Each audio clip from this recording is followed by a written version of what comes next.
just doing a little sort of grow together podcast. So wanted to kind of, first of all, just an easy one. Like, tell me how you started up the business. Like, why did you start up the business? And It all happened by accident.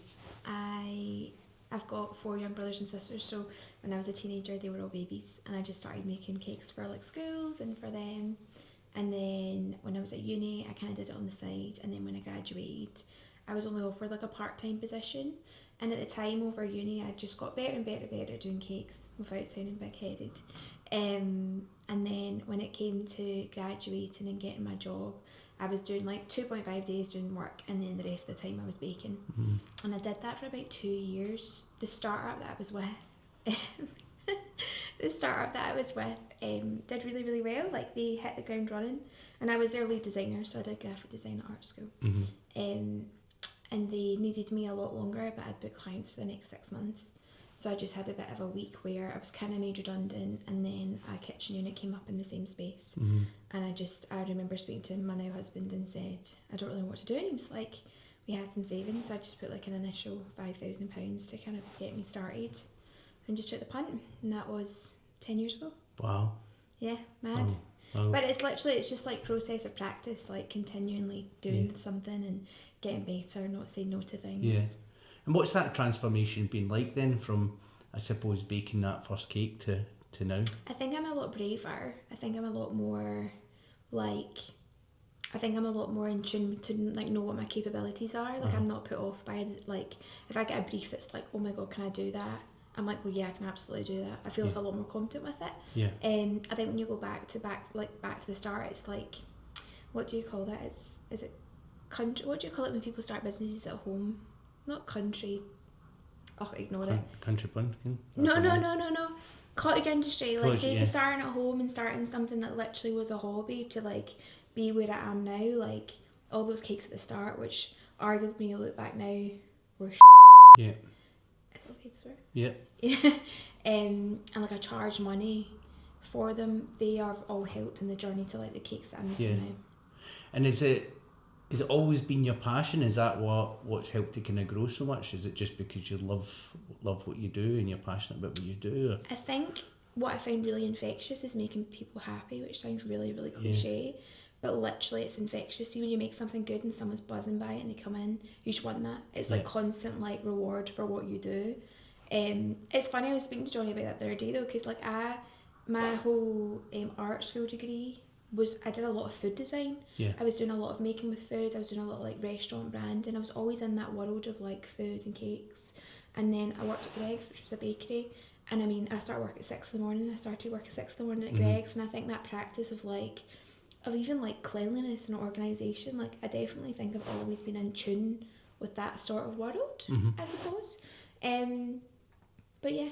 Yeah, it's good though, because even that thing with Greg's, it's like, you're learning these skills, aren't you? You're learning these skills of getting up early in the morning, and that's the thing. You're like, as a baker, you're the first one in to the office and the last one out. Yeah, I loved it. I loved working there. Like, I've worked since I was 13, so I think I'm just used to have always been busy. You love making money, which again sounds really big-headed, but I enjoy working for myself.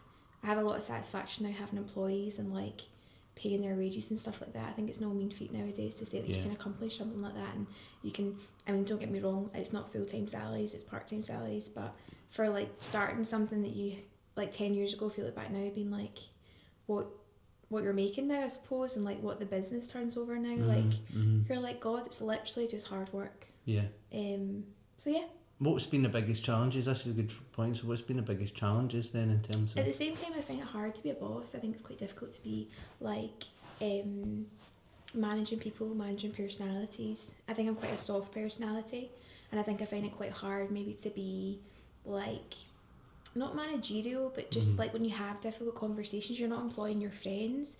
I'm really lucky, the girls that work with me are friends. One of them's my sister-in-law.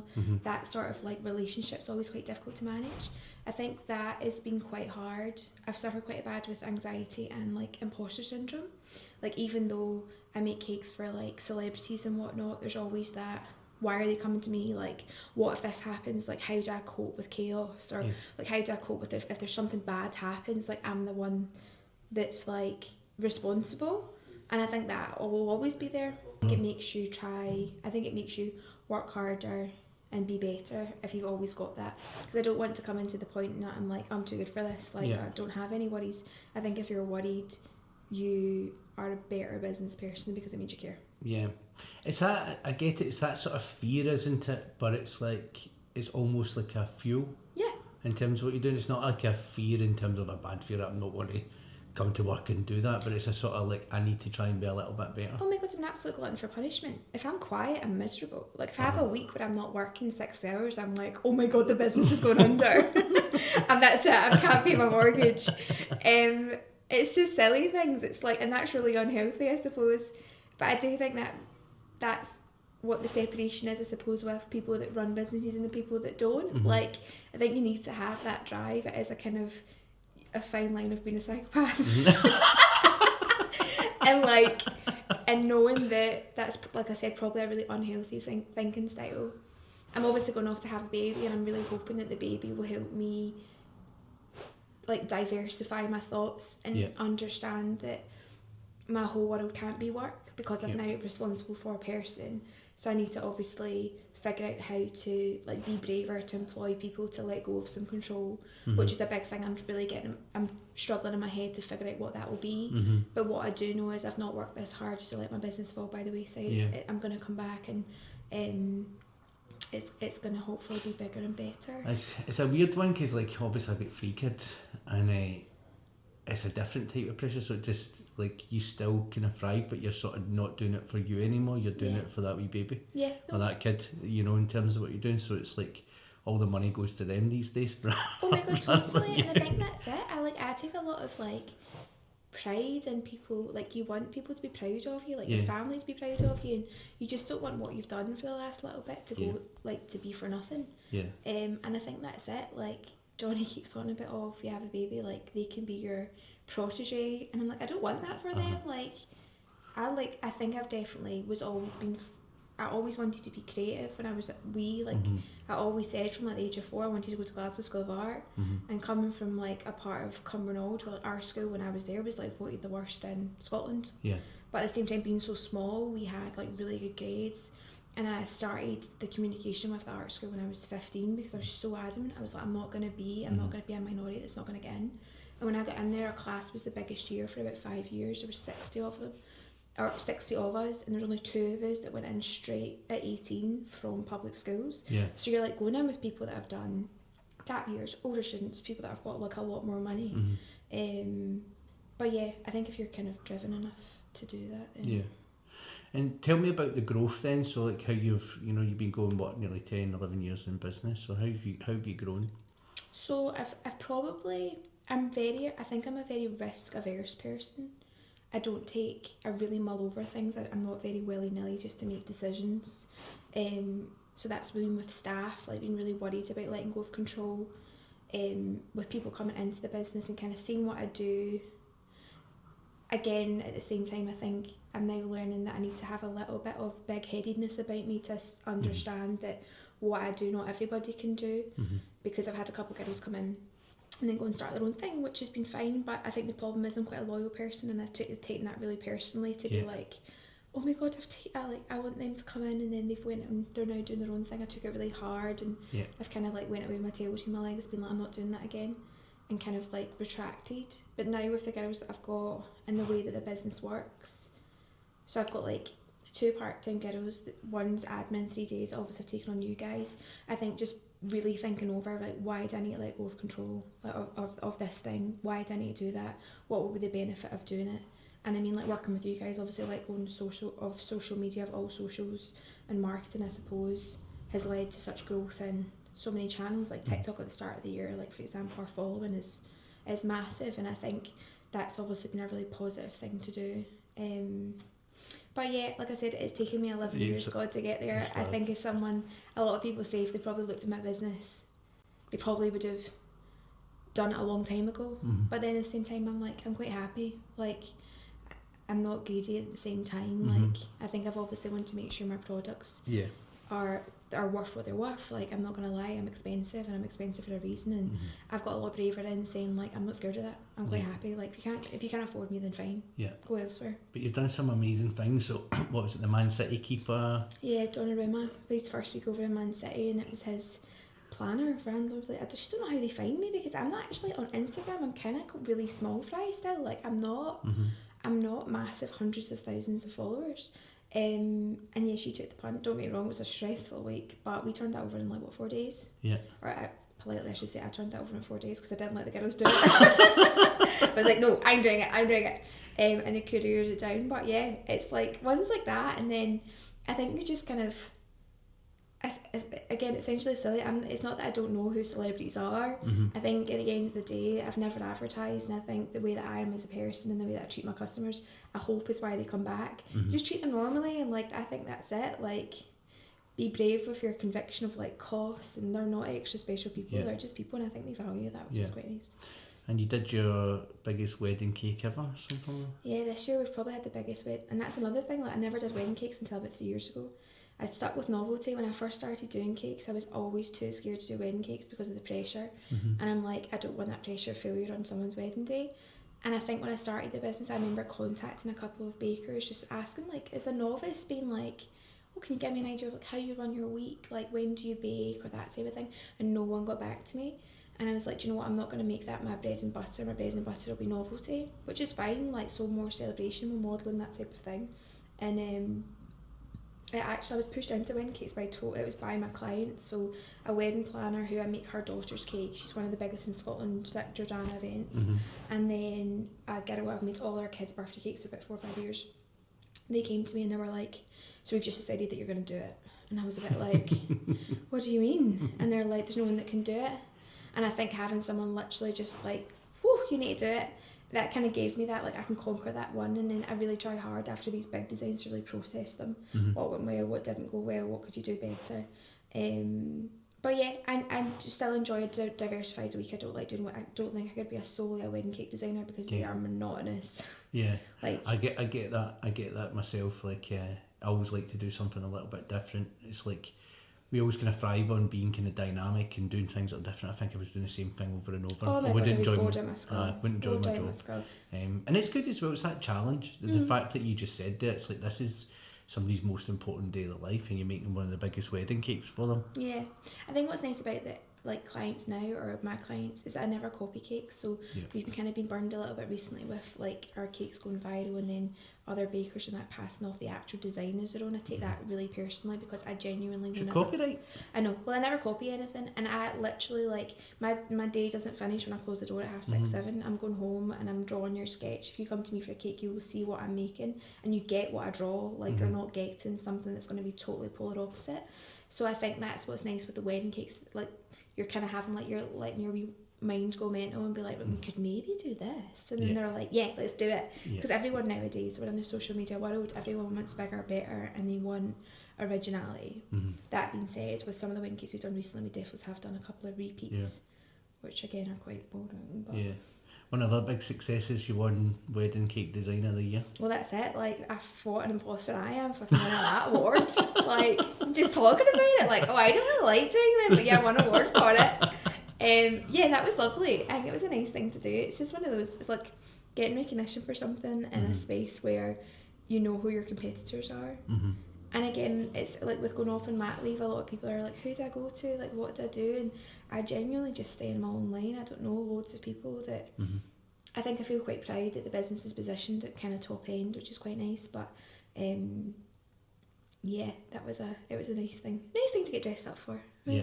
Got it on my mantelpiece, my TV table. Yeah. And so what does the future look like then? So you're obviously taking some time off for mat leave and things like that. So what does the future look like for you? So I think I'm off hopefully for about 5 months. I'm worried I'm going to go stir crazy, so potentially maybe not as long as that. But yeah, I don't know. I genuinely, truthfully, I do worry about it. I find it quite scary, and I think I'm just a bit of a controlling person, and it's like you want to control every eventuality, but this is just something I can't control, and I'm going to need to just embrace that. Genuinely, truthfully, I do worry about it. I find it quite scary, and I think I'm just a bit of a controlling person, and it's like you want to control every eventuality, but this is just something I can't control, and I'm gonna need to just embrace that and figure it out. I just know that I'm coming back in the business. I'll still be here. Yeah. I don't know if I take the time when I'm off to potentially do some training with somebody so I could come back and maybe have people already started. Or do I come back on my own for a little bit, figure out childcare and like a condensed week and just take on less orders? I feel like there's a lot of repeat custom now with girls that come or families that come every year for different things. And we have booked, the diary is open from June and we have taken bookings. So I need to come back. Can't not. So yeah, I don't know. So you're going to train the baby then to be it? Actually, Johnny keeps saying, "Oh, just get creche at work." I'm like, "Is that right, mate?" I was like, "That's absolutely not." No, Johnny, you get the crazy man. Yeah, I think probably hiring more people would be better. The girls are quite happy to come back and figuring it out, but obviously you just need to offset what your revenue is and what your affordability is and stuff like that. But I'm hoping actually just some time off will give me a wee bit of time and clarity to process like how I live and work just now, and figure out just other ways to get. It might be good for, taking that time to do a wee bit of planning. That's the thing, is that and you're just actually thinking about like where am I going to take the business in the next couple of years, like, because it's hard to give away in terms of it. So like for us doing the social media, for the staff members coming on and doing a little bit, and it might be that you go, actually I need to hire somebody just to. Oh, it definitely is. Johnny and I have arguments all the time about it, because he is adamant I probably need someone like me, whereas I feel like, not again, I keep saying big-headed, I don't think that someone that, I'm not saying that there's nobody in the world that can do what I can do, however, I feel like my life would be easier if I wasn't doing all the other bits, so that I could come in and know that I was design focused, sugar focused, and I could pass off the bacon, which is now literally formulaic, it's timed, it's weighed, and it's now like a practice. Like if you do that repetitively like I do, you don't look at it, you just know what you're doing. The same with like filling and ganache, and it's just being confident enough, I suppose, in myself to trust somebody to do that. Because the other thing that people say about our cakes is they taste really good, and I just would my biggest worry is someone mentioning it wasn't like last time. And it's like that fear of like, oh, what would you do in that case? Because I would be the one that's taken the decision to hire someone and know that I can't do that. Or like, I've not done that, I've not made that cake, and be like, oh, I'm really sorry, it was like we Mary made it, she must have like dropped something in the cake, that kind of like, that is terrifying. But you're not going to grow. I'm not going to grow. I think that's my tales ever. I will not grow if I don't put my big girl pants on and sort my And what does growing together mean to you?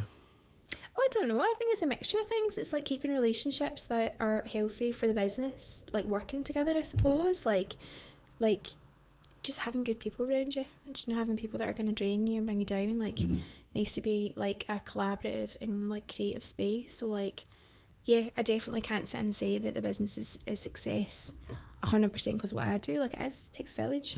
Like there's so many little things that people do for me that definitely make Cake This Week what it is, like you guys included. So I definitely think it's a team effort. And I think like honouring like good stuff, like honouring people, like I think if you value your staff you'll get the value back, kind of thing. So I definitely think it's brilliant. Trying to do that. And finally, what's it been like working with us? Oh, it's been really good. I think it's obviously like with anything, you're always going to try and like figure out rapport. I think I'm very lucky to have already had a pretty strong, I hope you feel similar, strong relationship with you prior to working. I would be lying to say if I wasn't nervous at the start because of what's happened in the past with staff members. I know you obviously weren't coming in and working with me, but that being burned, like, oh my god, what if that relationship goes badly or that type of thing. But I definitely don't think that's happened. I feel like stronger in what we've done, and I think when you look at the year overview, like, we achieved a lot, which is quite nice. And yeah, it's just been nice not to think about social media. And we have to, I know you have to run everything by me because I'm an absolute micromanager, but I think, it's amazing. I think consistency has been nice as well, like to know that, like I think nowadays consistency is the key to growth on these things. Don't get me wrong, it's difficult when things change, like algorithms or whatever, but I think it's made me realise that you guys have taught me like all apps are different and like we need to maybe be more creative here or creative on different ones in the sense of understand what that audience is and what they like. But yeah, I suppose I've then got the name is the girl that makes the big cakes. So oh yeah, good stuff. Good stuff. Well, thank you very much. It's wonderful working with you. Thanks for the podcast, is there? Thank you.